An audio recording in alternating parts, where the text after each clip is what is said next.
Bismillahirrahmanirrahim. Assalamualaikum warahmatullahi wabarakatuh. Sahabat Aura Nazila, kisah Nabi Syis, Nabi kedua setelah Adam alaihissalam, dapat menjadi cerita yang menginspirasi bagi umat muslim. Nabi Syis alaihissalam adalah seorang putra Nabi Adam alaihissalam dan Hawa yang meneruskan wasilah kenabian di muka bumi setelah ayahnya. Bisa dibilang, Nabi Syis adalah Nabi kedua setelah Nabi Adam alaihissalam. Nabi Syis termasuk guru Nabi Idris alaihissalam yang pertama kali mengajarkan baca tulis, ilmu falak dan menjinakkan kuda dan ilmu lain-lainnya. Dalam kitab Qasasul Anbiya, sebagaimana diceritakan oleh Salim Umar Al-Attas, disebutkan Nabi Adam sempat menderita sakit selama 11 hari sebelum wafatnya. Saat masih sakit, Nabi Adam berwasiat kepada Syis untuk meneruskan wasilah kenabian. Nabi Adam alaihissalam juga sempat mengingatkan Syis untuk menjaga kerahasiaan mandat tersebut agar tidak sampai diketahui oleh putranya yang pendengki bernama Qabil. Syis dilahirkan ketika Nabi Adam alaihissalam berusia 930 tahun. Nabi Syis terpilih menjadi keturunan Nabi Adam yang menjadi Nabi karena memiliki kelebihannya dari segi kecerdasan, keimanan, ketakwaan, dan kepatuhan dibandingkan dengan semua anak-anaknya saat itu. Nama Nabi Syis memang tidak disebutkan dalam Al-Quran dan juga tidak termasuk dari 25 Nabi yang wajib diimani. Namun, kisahnya dari sejumlah riwayat tentu memiliki banyak hikmah yang dapat kita petik. Kisah tentang Nabi Syis alaihissalam salah satunya terdapat dalam Qasasul Anbiya yang disebutkan bahwa ia menerima perintah dari Allah Subhanahu wa taala dalam 50 suhuf. Kisah awal kelahiran Nabi Syis sendiri memang bermula dari peristiwa pembunuhan Qabil terhadap Habil. Qabil bisa disebut sebagai awal mula angkara murka di muka bumi setelah Nabi Adam diturunkan ke dunia ini.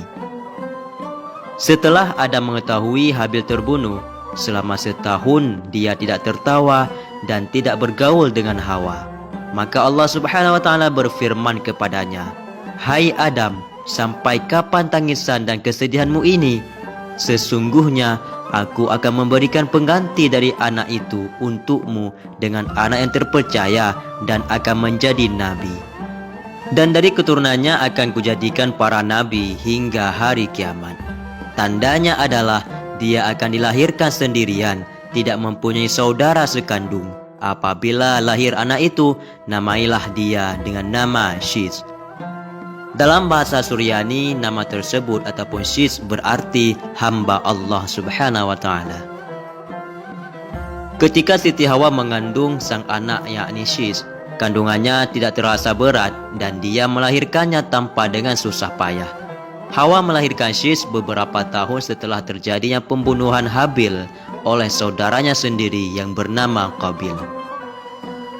Sebelum Nabi Adam alaihissalam wafat, Syis menerima beberapa wasiat dari ayahnya, termasuk perintah untuk memerangi Qabil yang durjana. Nabi Adam memberitahukan Syis tentang akan terjadinya topan dan kehancuran alam. Selain itu, dia juga diajarkan pula kepadanya tentang waktu-waktu ibadah dalam sehari semalam. Lalu dikeluarkan juga seutas tali dari sutra yang memuat gambaran tentang para nabi dan orang-orang yang akan menguasai dunia. Tali tersebut diturunkan kepada Adam dari surga dan diberikannya kepada Syis untuk dilipat dan disimpan dalam tabut ataupun sejenis peti yang harus terkunci. Adam alaihissalam lalu mencabut beberapa lembar rambut dari janggutnya dan meletakkannya ke dalam tabut tersebut sambil berkata, "Hai anakku, ambillah rambut-rambut ini dan bawalah bersamamu ketika menghadapi urusan yang penting. Rambut-rambut ini akan membantumu mengalahkan musuh selama masih ada bersamamu. Apabila engkau melihat rambut-rambut tersebut memutih, maka ketahuilah bahwa ajalmu telah dekat dan engkau akan meninggal dunia pada tahun ini." Kemudian Nabi Adam alaihissalam mencopot cincinnya dan memberikannya kepada Syis serta menyerahkan tabut dan suhuf yang telah diturunkan kepadanya. Lalu Nabi Adam alaihissalam berkata kepada Syis, "Wahai anakku, perangilah saudaramu Qabil. Sesungguhnya Allah Subhanahu wa taala akan menolongmu untuk mengalahkannya." Demikianlah wasiat terakhir yang disampaikan oleh Nabi Adam alaihissalam kepada anaknya Syis. Hal itu kemudian berujung pada peperangan pertama di muka bumi ini setelah Nabi Adam diturunkan ke dunia. Dalam peperangan tersebut, Qabil kalah dan akhirnya menjadi tawanan. Kedua tangan Qabil dibelenggu ke atas pundak dan ia ditahan di tempat yang sangat panas hingga meninggal dunia. Wallahu a'lam, semoga bermanfaat. Assalamualaikum warahmatullahi wabarakatuh.